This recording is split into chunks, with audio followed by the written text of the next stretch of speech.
Welcome into the LSU Sports Insider Podcast. Today is Monday, October the 27th.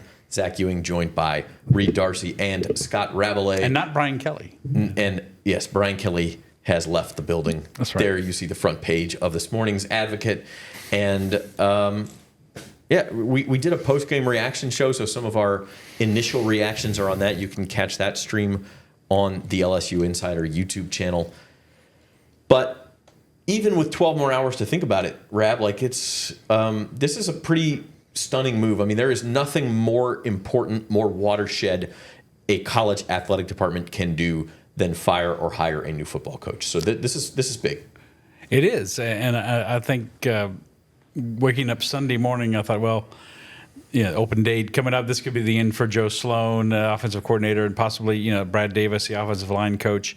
And I was thinking, I thought, I don't know how Brian Kelly survives long term, but I did not think it was going to come this quickly. And then, of course, you started hearing things, and news broke, and the story built through the day. And as it turns out, Joe Sloan has been relieved of his duties, but Brian Kelly was. He does not get the headline, though. No, he does not. So it's been surprising and shocking, but at the same time. This is LSU's MO. This is my 7th coaching change covering LSU, and all of them happened before the end of the regular season. So this has kind of been LSU's MO over the years. And after what Penn State did to James Franklin earlier this season, firing him after the 3-game losing streak, you're not totally surprised by anything. So, but it's still kind of surreal, I guess would be the best way to describe it. What sets this one apart, though, is the size of the buyout and the fact that nobody's even talked about it or is scheduled to talk about it a day later. We haven't heard from Scott Woodward. We haven't heard from the interim coach. We haven't heard from anybody, so I think that kind of shows how much everything kind of happened so quickly and how it's all kind of in flux as they continue to negotiate the buyout and try to figure out who's even going to be running this coaching search. Scott Woodward put out a statement saying yesterday that LSU is going to do a national search, all those kinds of things to get the right guy. But, who's going to be calling the shots here? I think it's a question we'll have to answer in the days and weeks ahead. It's a huge question. I remember when they fired Orgeron midway through the 2021 season, they had a press conference with Scott and Ed Orgeron, which was very unusual. Right, that was very. I didn't expect that, but you expect. It was a very odd setup. He showed up and they were sitting next to each other, and it's like, hey, we're firing this guy. And he's sitting right next to me, and he's also going to coach the rest of the season. I think that's what it was, is that he was still going to coach 6 more games. And so you kind of felt like, well, he's going to be around anyway. We might as well let him talk to y'all. I did find it a little weird that the news broke. It was very clear what was happening. And then LSU had a team meeting that Brian Kelly attended. Our Wilson Alexander was there. There were other videos too where Brian Kelly tries to scan in with his key card and it looks like it didn't work. And then he pointed at the woman at the front desk and she lets him in, or she pointed at him. Maybe it was almost like this. There's a meme of somebody coming to an office and their key card not working. And I don't know. Maybe she just let him in before he actually tried it, but I think it's funny to think that his key card had already been deactivated and he was there for this meeting. I don't know. The timing of it is what's surprising. As you said, Rab, the fact that LSU is doing this now is not surprising. Fans have been calling for this for a year now, more than a year. I remember hearing it after the USC loss last year, and it felt premature at that point, but it has built since then. And I think, even if Brian Kelly in some hypothetical universe stays on and wins his last 4 games, does that save his job? I don't. Does anybody feel better about things at that point? I don't know. I mean, maybe it was just we're going to do this anyway. Let's go ahead and get the ball rolling. Yeah, I mean, I think that's a factor. You can't have someone build momentum. Is what say Billy Napier last year at Florida. I mean, it looked like he was going to get fired, and they went on this winning streak to end the season. But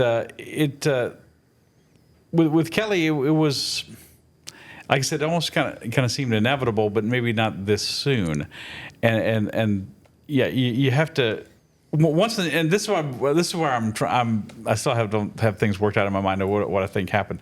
Did the news get out and then they their hand was forced? Yeah, we got to go ahead and fire him, or was this the plan and it just happened? Because you've seen all kind of things. Kelly, wanting to say, well, I'm going to fire Sloan and Brad Davis, and it's like, well, that's not enough, and then you go back and forth, and there's the buyout and everything. So it's all still kind of very muddled. But the fact is, I think once they got to a certain point yesterday, he couldn't be allowed to coach another game for LSU because, what if you beat Alabama on the road next week? And then where do you go from there? But and now we have this a lot of the season left. I mean, all of November and probably some kind of bowl game. So it's and who's going to play and who's because now players can enter the portal, right? I mean. They can go and leave. Yeah, I believe the rule is now that the portal. Well, it used to be that the portal opened right away, right after a coach is fired.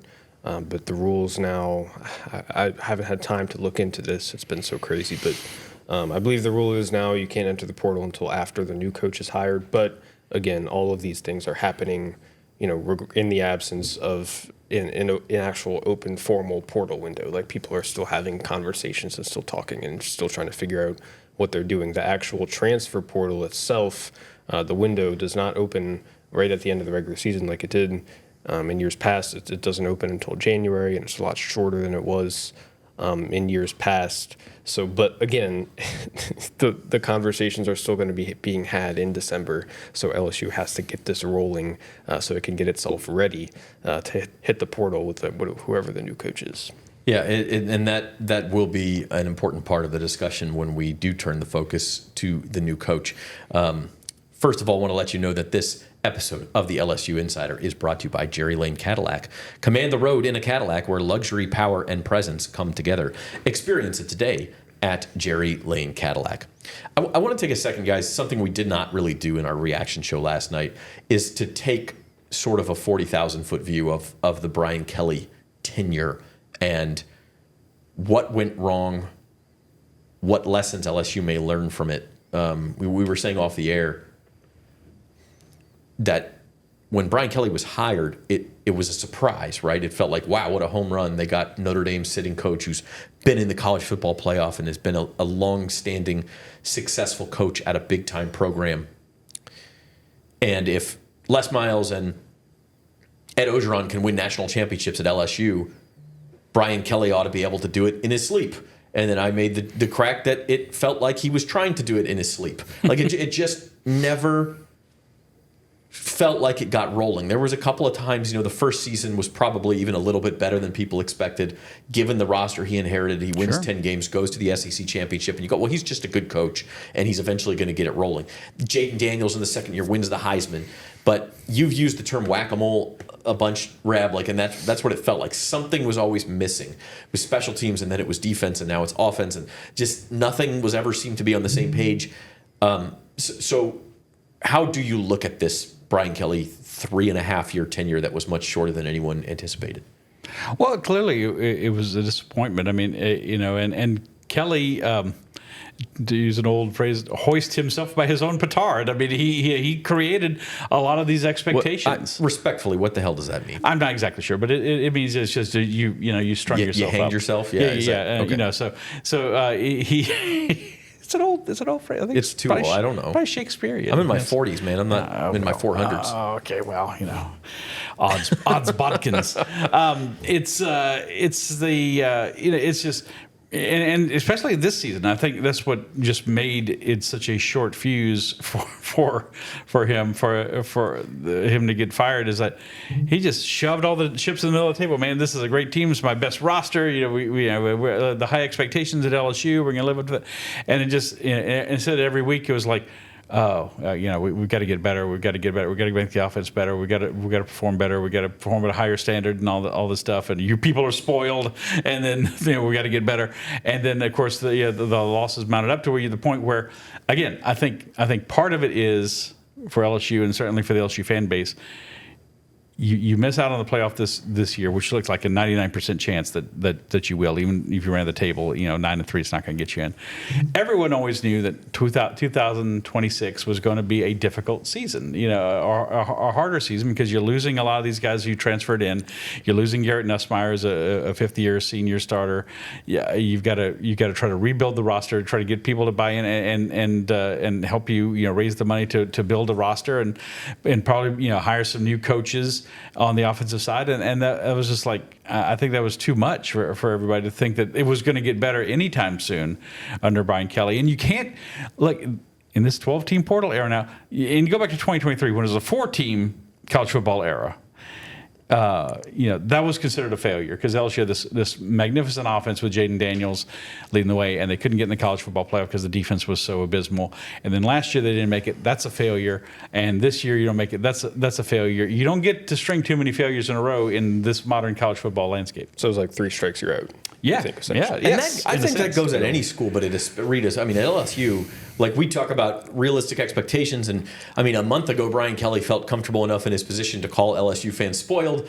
He might not have been wrong about that. Like, the expectations here are higher than they are basically almost anywhere. Looking back on it, I think that moment in the press conference after the Florida game was pretty telling of just overall how he felt about this job and how he felt about the LSU fans and how there was always a disconnect there and there was always some friction there. LSU fans do have an incredibly high standard, and for good reason. The last 3 coaches have all won national titles before year 4 of their tenure, and Brian Kelly has not even really come close to bringing LSU close to the college football playoff. By year 4. By year 4. Won year 4. Yeah, by year 4 they had won national titles, and BK didn't bring LSU close to achieving that goal. So I guess the more I think about it, the more it makes sense for me. But overall, it's just like, there's talk about, if he was the cultural fit, all that, people are bringing those conversations back. The bottom line is that he didn't fit because he didn't win enough. And that's exactly that's the only reason why he's fired today. That's what I said in my column that I ran in today's paper. Nick Saban never set foot on LSU's campus until the day he was introduced at his press conference in late 1999.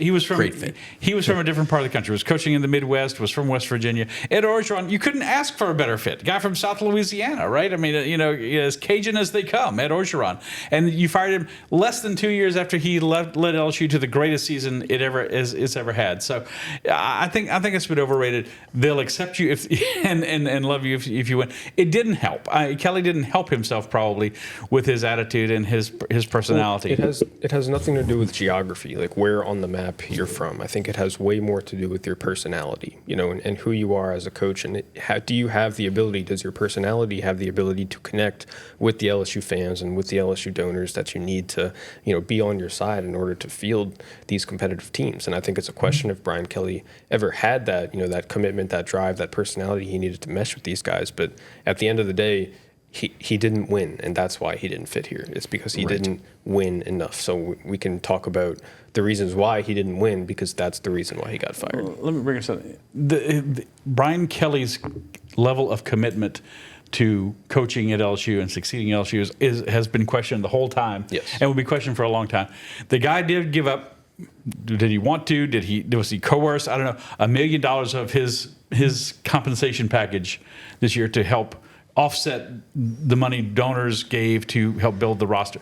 That's a pretty high level of compensation, of commitment, if you ask me. I don't think you can coach. The guy still won 71% of his games.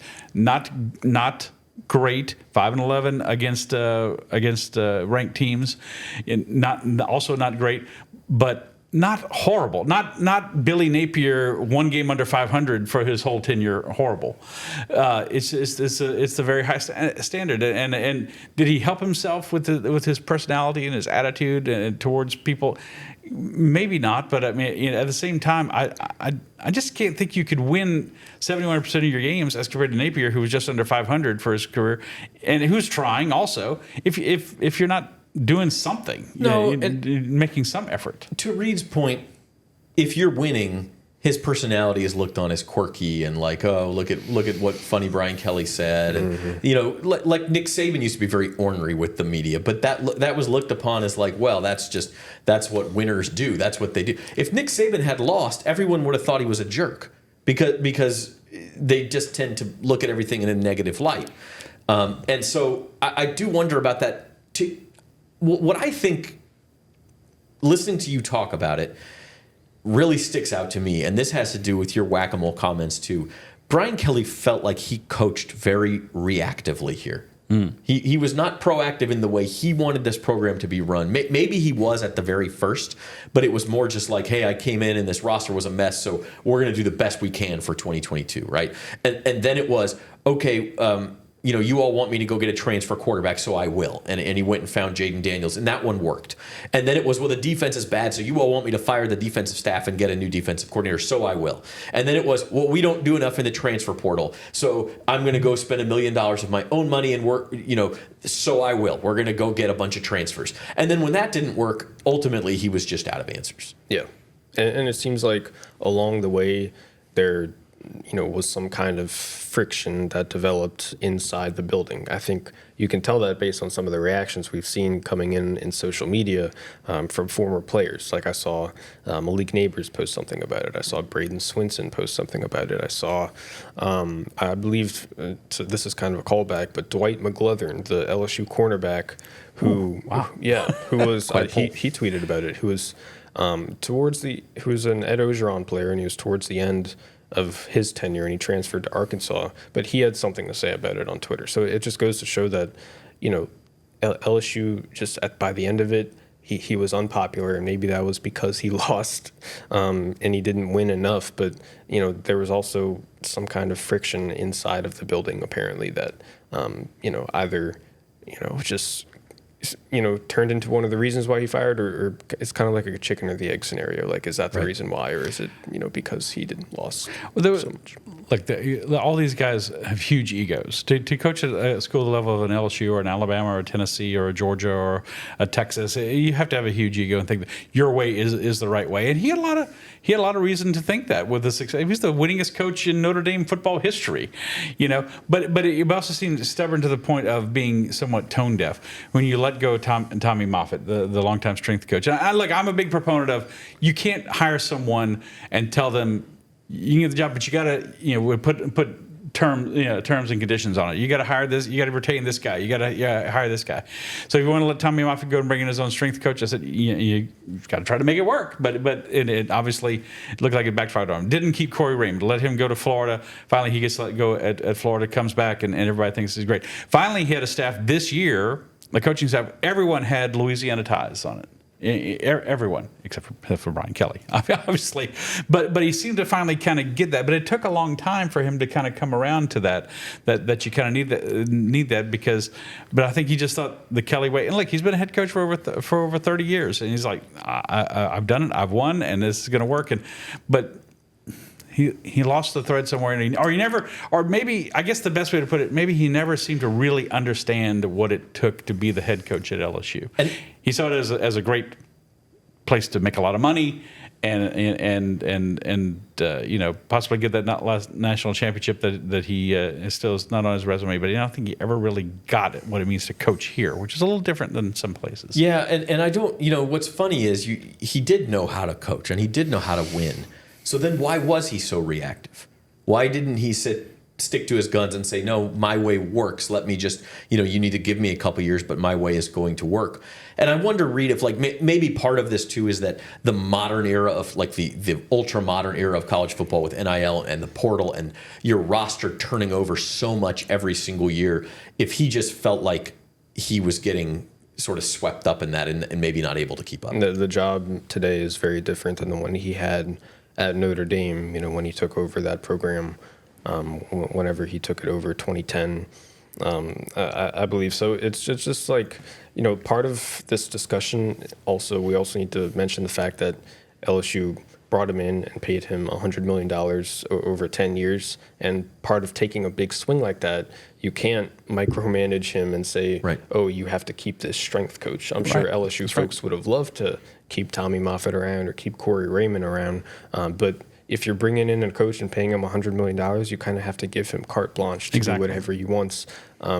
It would look pretty silly to be like, oh yeah, you have to keep this strength coach around. So, it's just, that's part of the equation. So like this next coach, is LSU going to give him this ginormous contract again? Or is it going to be a little more scaled back? I tend to think that it's probably going to come with a pretty heavy price tag, because that's what coaches are continuing to cost nowadays. Curt Cignetti got a huge extension a year and a half into his tenure at Indiana, and that's what they needed to do to keep him around. This is a bigger program with higher stakes, more of a winning tradition, and a lot more people involved. So I'd imagine that LSU, whenever it makes the next hire, could find itself in that same position, but maybe it has a coach who kind of understands what the blueprint is and how to win at LSU better than Brian Kelly did. It will be fascinating to see if this experience with Brian Kelly colors how LSU, Scott Woodward, or whoever makes that hire, it will color their process this time. So, quick word on the interim coaching staff. And this segment is going to be brought to you by the Baton Rouge Clinic, your trusted healthcare provider in the heart of Baton Rouge. Whether you're in need of primary care, specialist services, or urgent care, the Baton Rouge Clinic has you covered with a team of dedicated and experienced professionals. Visit BatonRougeClinic.com to learn more or to schedule your appointment today. The Baton Rouge Clinic, caring for generations. And if Frank Wilson's going to be the interim head coach, makes a ton of sense. He was head coach at McNeese. He was the head coach at UTSA. He, I believe, is the only other guy on staff with head coaching experience, so that all makes a ton of sense. More changes today, Rab. Joe Sloan did indeed get fired. Also, Alex Atkins, who is the tight ends coach, is going to call the plays. He used to be the offensive coordinator at Florida State. He had some good years there. He had some bad years there. But he certainly has experience doing this at a high level. Yeah, I mean, they went for people with experience previously in those roles, so that's going to be those are kind of no-brainer moves, but the right moves. It'll be very interesting to see what changes that are made during this time. I remember Ed Orgeron supposedly told someone when he became the interim coach in 2016 after they fired Les Miles 4 games in, it's like, I'm doing everything different. I'm doing everything opposite, basically, to what Les Miles did. And they came out and sorry. They smoked Missouri in the first game. Yeah, Missouri. They really put it on them. That was their best game of the year. Steve Ensminger started calling the plays, and they went from there, and it helped Orgeron obviously get the job. I don't think anyone thinks Frank Wilson is any sort of candidate for this job. Although if he goes to 4-0, I guess you'd have to consider him. So, it's.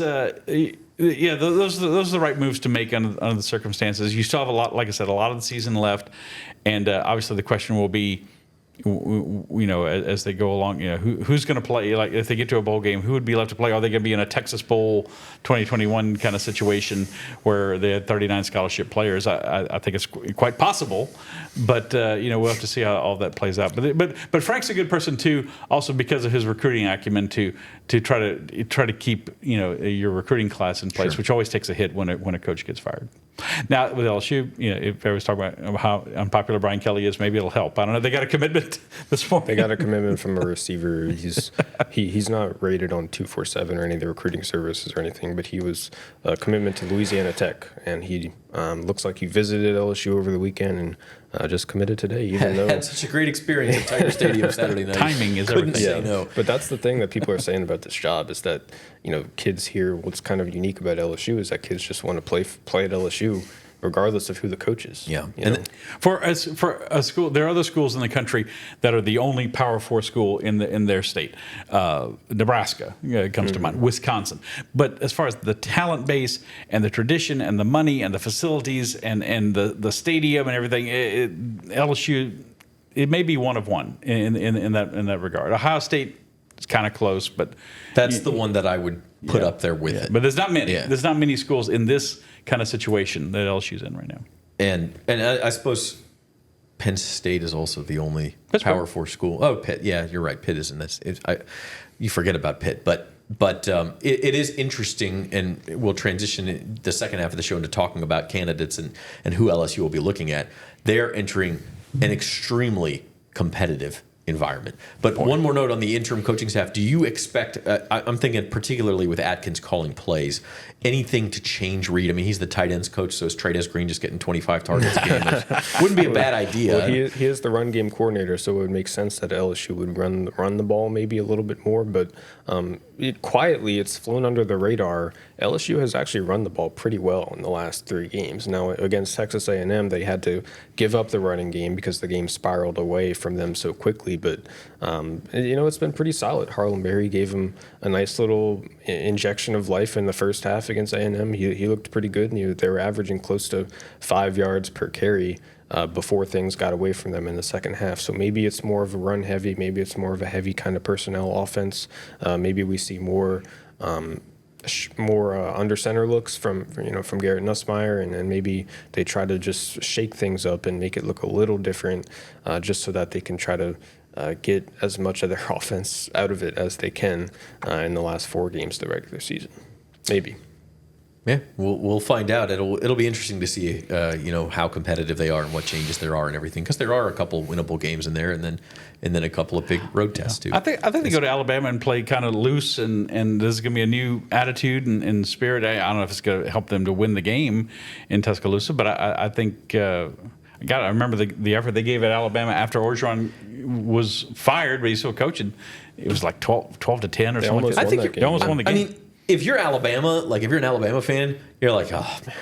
Now if Brian Kelly's in here, this is almost a dead team walking, and you're probably just gonna beat them. Now you've got to worry about a very talented roster, maybe finding some more motivation. Right. So I think if you're Alabama, that probably was not good news. Okay, we are going to take a break here on the LSU Insider podcast. When we come back, we will talk who's next, candidates for the LSU football coaching job. Right after this. Louisiana's biggest country music festival, Boots on the Bayou, starring Chris Stapleton, Cody Johnson, October 31st and November 1st at the Lamar Dixon Expo Center with Riley Green, Parker McCullum, Carly Pierce, and many more. Get tickets now at BOTBmusic.com. Boots on the Bayou, where country comes alive. You know how far I've gone, now I'm home again. I'm feeling more alive these days than I've ever been. At the Baton Rouge Clinic, our sole focus is to provide exceptional health care for your entire family so that you can get back to doing what you love most. We are caring for generations. You give me love. Did they ask you to do the commercial too? Yeah, but they just gave me one line. Bet like a Caesar. Like, we're gonna sit here and we're gonna tell them how Caesar's Sportsbook is just so easy to use that you can watch and bet thousands of sports events, even some NFL games. They'll probably show us betting on our favorite players and teams at all the Vegas hotspots too. Like, we have time for that montage. I told him I couldn't do it. They couldn't afford me. I think the biggest thing that separates us is our people. We have a really amazing staff that really care about their customers, really care about our product. At Jerry Lane Cadillac, we value trust and transparency above all else. We have a little bit of something for everyone, so whether it be the 2025 Escalade, any of the smaller crossover vehicles, the XT4, 5, and 6, we've also got a wide variety of new EVs, including the 2025 electric Escalade IQ. I think the product lineup right now is the best that it's ever been in Cadillac.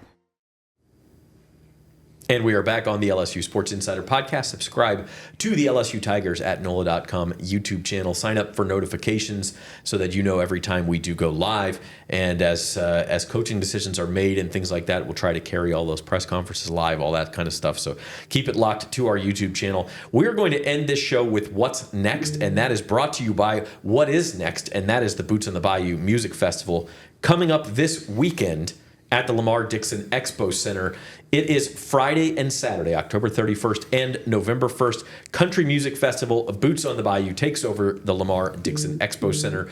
2-day festival has superstar headliners Cody Johnson on Friday and Chris Stapleton on Saturday, plus Parker McCollum, Riley Green, Carly Pierce, and more. For the ultimate weekend, upgrade to the VIP Platinum experience. Front row access, early entry, unlimited complimentary bites and sips from Louisiana's top vendors, climate-controlled restrooms, and a private lounge.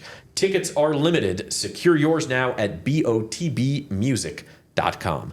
And guys, what's next is LSU's in a coaching search again. And these are some of the craziest, in some ways most fun for us, most tiring periods for a college athletics program. And as I mentioned at the top, there's no decision that's bigger. No program is ever going to bring in as much money as the football program. Nothing affects that bottom line as much as who you hire and how much he wins, Reed. So when you think LSU's next coach, who are the first names that come to mind?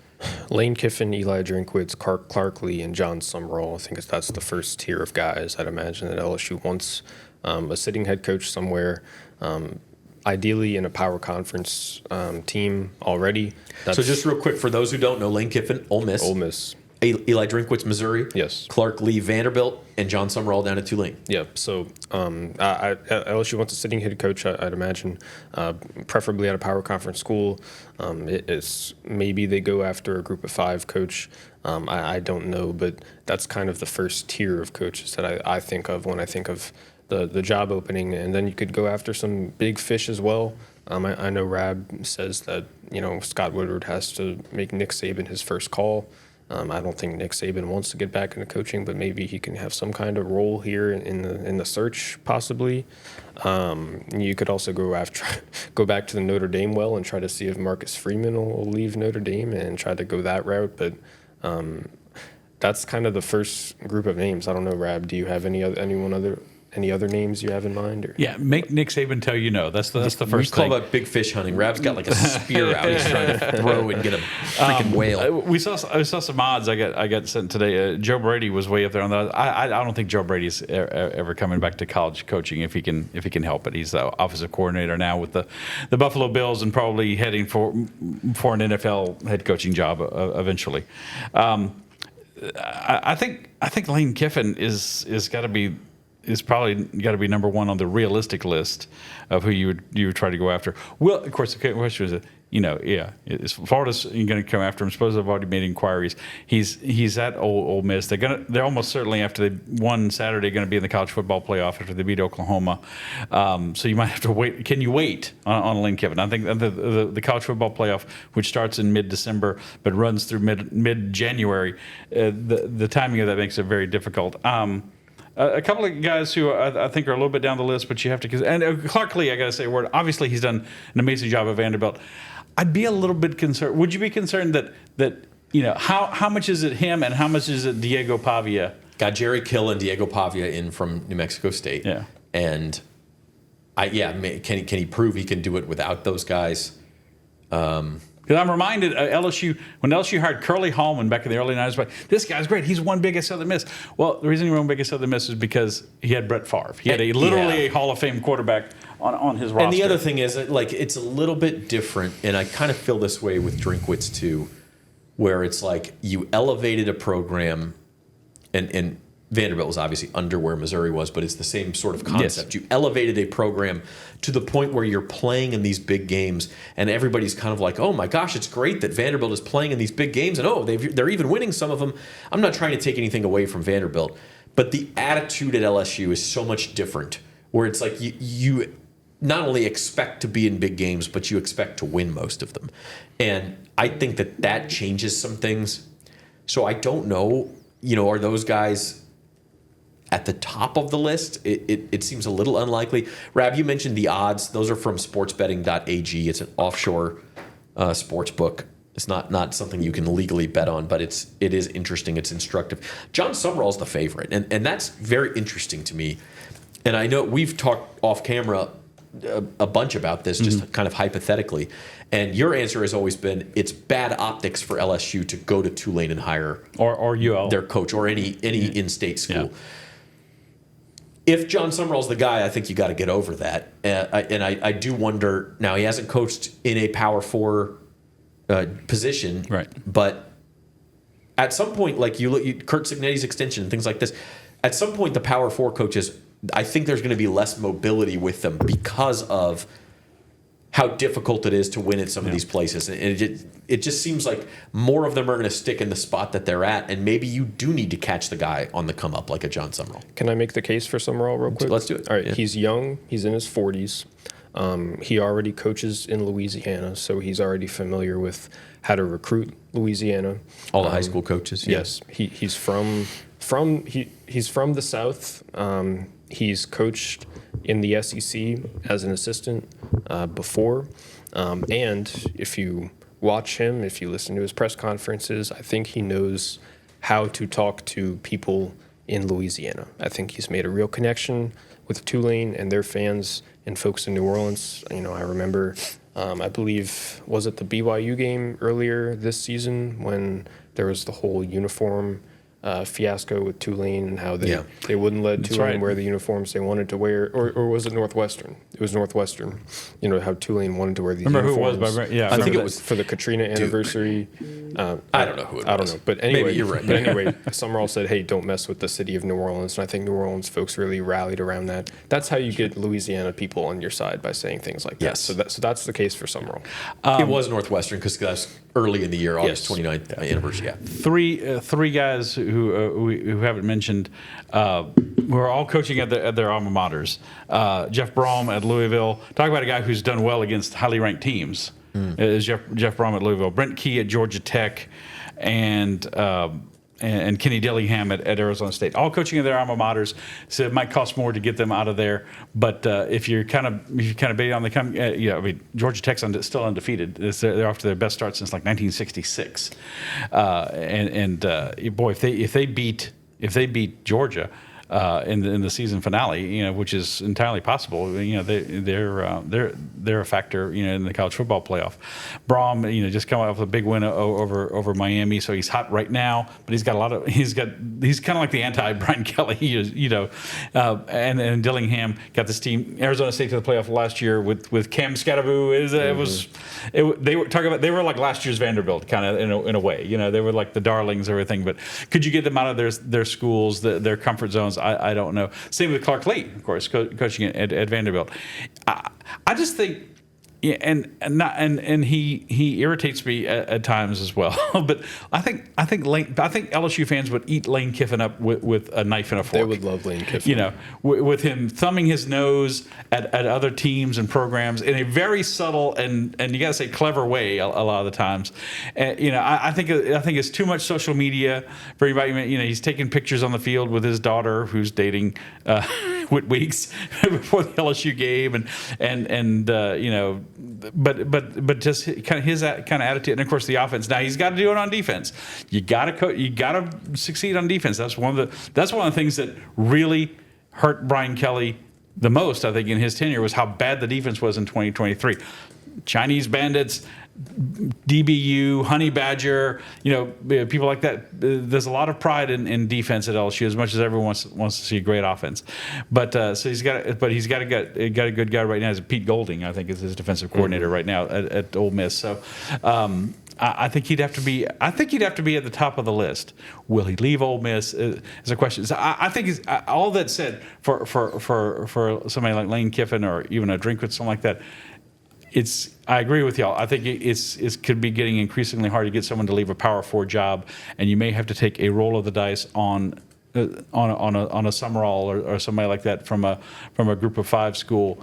But I think very likely that LSU's going to go the established head coaching route. They're not going to settle for a coordinator. That's been LSU's MO for a long time. We're talking about odds, and I would put it this way. I would say. This is difficult because there's two things, right? One is what LSU wants and what they're looking for. The other is who will actually take the job, okay? Because this is a great job. It might be the best job in the country, but it's still, you're asking someone who's successful in an area to leave and make a change, especially when you talk about all these guys who are coaching at their alma maters, that there may be an emotional tug there as well. So, but to me, if you look at the odds, there's I would put it roughly 50-50 that it's either Lane Kiffin or Jon Sumrall, and the other 50% is it's the field. Do you guys agree with that? I think that's fair. Yeah, for By sure. the way, but one more name I want to throw in the head there, Dabo Swinney. You know, he's like basically you talk about saying you people are spoiled. He's a guy he could be like, yeah, I'm not appreciated here anymore. Fine, I'll show you. I'll go to LSU. I don't think LSU would really be No, probably not. That feels a little bit like a Brian Who's Kelly LSU's hire. first game against next year? Clemson. That would be amazing. That feels a little bit like a Brian Kelly hire where you're like, well, he's been successful. Why wouldn't he be No, here? I don't think. But has the game passed him by? I mean, he's won titles, which Brian Kelly hadn't. But I'll throw out two more names real quick before we sign off. One is Dan Lanning, if you want to talk big fish. Definitely. Who's really done a good job at Oregon, but he's got roots in the Southeast. I mean, would he want to come back and coach in the SEC? It'd be expensive to get him He away would be from very Oregon. expensive, but money doesn't appear to be an object. And then the other one would be James Franklin, who, like, the optics of taking Penn State's discard are not good. But James Franklin also has won in a lot of places. Now, he's also kind of got this history of losing in big games. LSU does not want to go 9-3 every year and lose to Alabama, which is basically the equivalent of what Penn State was doing in the Big Ten. So They have him in the playoff last year, though. They made it to the Final Four. He did. You know. He seems like the kind of guy who would make a 12-team playoff consistently, which is an improvement. And that's not the standard. But right, you want to make it consistently, but you want to win it every now and then. I think. Yeah. I mean, it's just like it's crazy, man. Like there's so many names to throw out there. Have we forgotten anybody? I'm trying to think. Jimbo Fisher, he wants to get back into coaching. I saw that. So is that Orgeron. Yeah, so I think that Don't tease me. That pretty much covers it. I remember we didn't really expect. We didn't really have Brian Kelly on our radar in 2021 at all, and so that was kind of a surprise. So maybe there's a guy that we're just not even thinking about. But again, this is a different world. That's often the case. I know I've heard Josh Pate say on his show, you'd be surprised who would be interested in this LSU job. And of course, he didn't name any names, but that's often the case. You know, we try to have these lists, and you got a hot list, a board, and. Yeah, Nick Saban was not, again, I'll go back to Nick Saban, was not someone that anyone thought would come here, or they were even trying to get, until Jimmy Sexton, his agent, called Sean Tuohy, who was friends with then I thought LSU athletic director Jody, and said, Nick Saban would be interested in talking to y'all. Are there the rest any is history. NFL coaches? I thought about that too, other than Joe Cliff Brady. Kingsbury? That's the only NFL coach I thought of, given the wasn't a very successful coach at No, he Texas wasn't. Tech, though. But he was also not very successful with the Cardinals, and has kind of revived his career, ironically, as Jaden Daniels' offensive I mean, coordinator. Kelvin Shepard from LSU is on the list. He's a talk about a meteoric rise. Just a few years ago, he's an analyst at LSU. Now he's defensive coordinator of the Lions. But he seems like Joe Brady to me. He seems like Joe Brady is someone who is bound for an NFL head coaching job in the near future. It's going to be an interesting discussion. But he loved LSU. We're going to see names from all over. One more note on Saban before we go, and that's, to me, I know he said he didn't want to coach anymore, and don't show Miss Terry all the numbers because she's going to get tempted and all this stuff.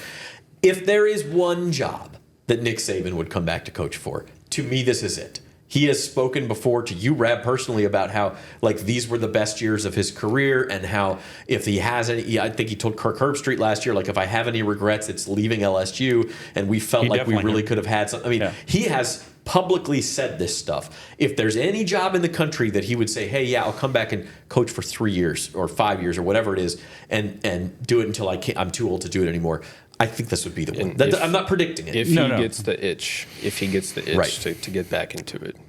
I don't know if he has that itch or if he will get it, but yeah, you're right, Zach. And the thing about Saban is there's things that made him retire at Alabama are still exist and are correct, even heightened. It's still not likely. I'm just saying. I think it's highly unlikely. This is the only job in the country you cannot immediately dismiss it. You've got to call him and test those waters, or at least just ask him. Be like, hey Nick, who should we hire? Well, that's the second question. Correct. Yes. Will you take the job? And if not, who do you think? Yeah. And who would he say? Because Dan Lanning coached for him. I was going to say Lane Kiffin coached for him. Yeah. he may say some names that you also can't hire. So I don't know. But very interesting question. We will be talking about it much, much more over the next several weeks until LSU makes that decision, whenever that will be. And we are the place to be to follow the news and speculate. We like to speculate. So until next time, our producer was Molly Ballinger. He's Reed Darcy, Scott Rabelais. I'm Zach Ewing. This has been the LSU Sports Insider.